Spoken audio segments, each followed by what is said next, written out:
acting classes. I just decided it's the fastest way to learn language because you have to talk a lot and everything. And my husband... That was really smart. Yeah, my husband told me to do this. I was in ESL class, but I also signed up for real classes because he said the best way to learn to swim is just to go into the water. Yeah. And he knew that I had this thing that I have to earn good grades.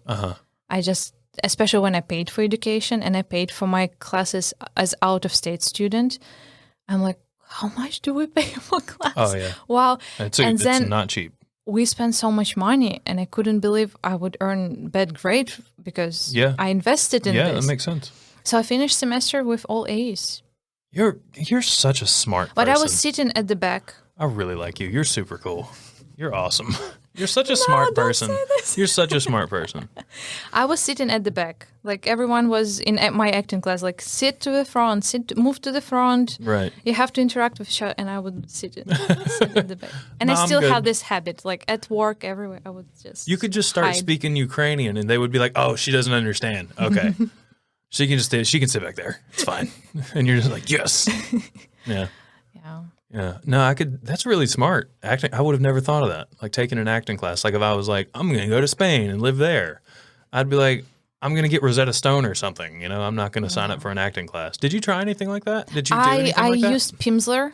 It's like very similar to Rosetta Stone. It's like, it was also on a CD disc in 2010. But I use it not for English. I use it for Spanish. I want to learn Spanish. Yeah.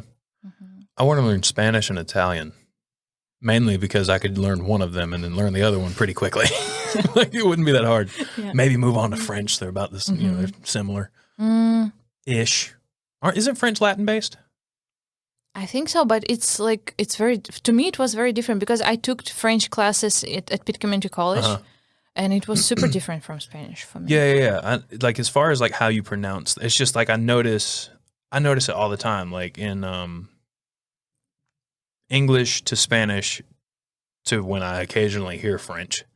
You know, like I'll hear different words that are like, oh, okay, yeah, I see what happened there. I see how that went from that because they're all Latin. Well, I guess, is English Latin based technically? Is it?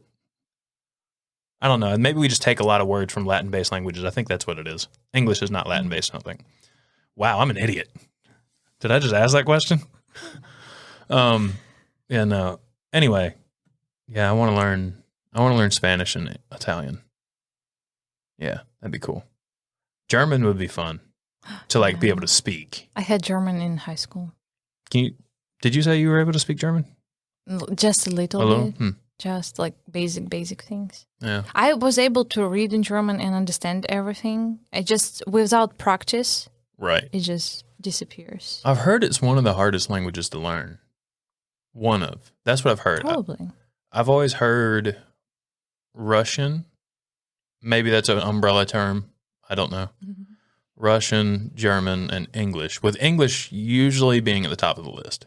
I've heard English is like one of the worst because we've got so many different, like, what's a good example?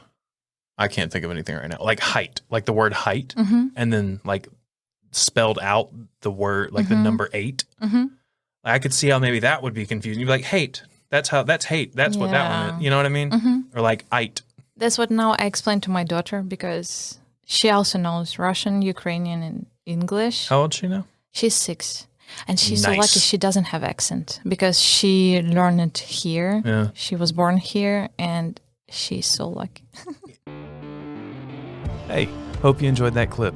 Full episodes of the Small Stuff Podcast are available on YouTube and wherever it is you get your podcasts. Make sure you hit that subscribe button. Follow us on Instagram, TikTok, all the things, links in the description. We'll see you later.